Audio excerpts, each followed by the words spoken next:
Segunda fase. La vida en el campo. Apatía. Las reacciones descritas empezaron a cambiar a los pocos días. El prisionero pasaba de la primera a la segunda fase, una fase de apatía relativa en la que llegaba a una especie de muerte emocional. Aparte de las emociones ya descritas, el prisionero recién llegado experimentaba las torturas de otras emociones más dolorosas, todas las cuales intentaba amortiguar. La primera de todas era la añoranza sin límites de su casa y de su familia. A veces era tan aguda que simplemente se consumía de nostalgia. Seguía después la repugnancia que le producía toda la fealdad que le rodeaba, incluso en las formas externas más simples. A muchos de los prisioneros se les entregaba un uniforme andrajoso que por comparación hubiera hecho parecer elegante a un espantapájaros. Entre los barracones del campo no había nada más que barro y cuanto más se trabajaba para eliminarlo, más se hundía uno en él.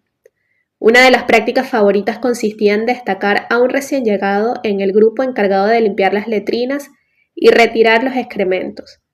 Sí, como solía suceder, parte de estos le salpicaba la cara al trasladarlos entre los desniveles del campo.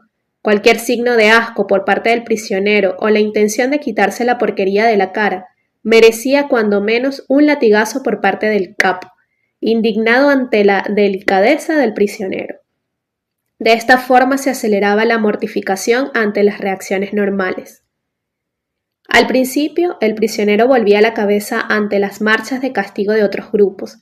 No podía soportar la contemplación de sus compañeros yendo arriba y abajo durante horas, hundidos en el fango, acompañadas las órdenes de golpes. Unos días o unas semanas después, las cosas cambiaban. Por la mañana temprano, cuando todavía estaba oscuro, el prisionero se plantaba frente a la puerta, junto con su destacamento, listo para marchar. Oía un grito y veía tirar a golpes al suelo a un camarada.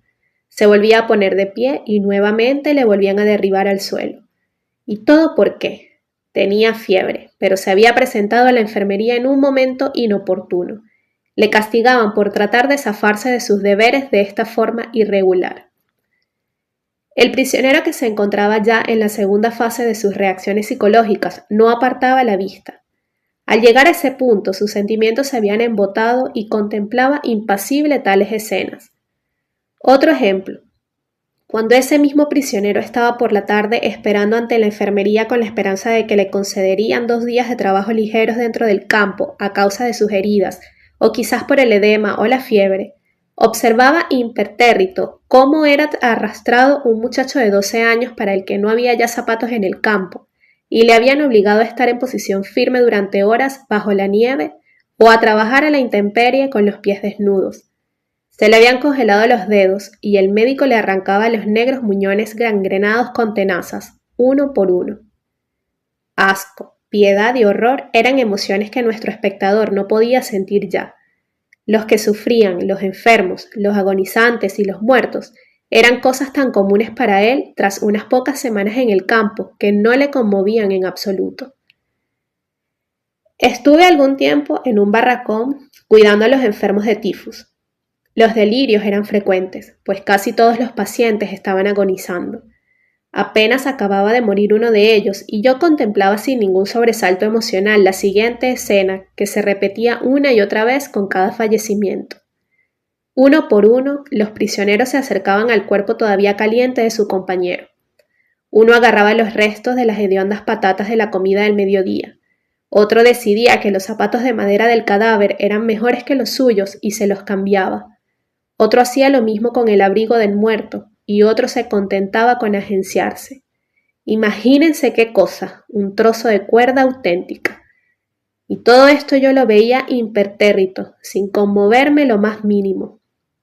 Pedía al enfermo que retirara el cadáver. Cuando se decidía a hacerlo, lo cogía por las piernas, dejaba que se deslizara al estrecho pasillo entre las 2 hileras de tablas que constituían las camas de los 50 enfermos de tifus, y los arrastraba por el desigual suelo de tierra hasta la puerta. Los 2 escalones que había que subir para salir al aire libre siempre constituían un problema para nosotros, que estábamos exhaustos por falta de alimentación. Tras unos cuantos meses de estancia en el campo, éramos incapaces de subir las escaleras sin agarrarnos a la puerta para darnos impulso. El hombre que arrastraba el cadáver se acercaba a los escalones. A duras penas podía subir él. A continuación tenía que izar el cadáver. Primero los pies, luego el tronco y finalmente, con un ruido extraño, la cabeza del muerto subía botando los 2 escalones. Acto seguido, nos distribuían la ración diaria de sopa.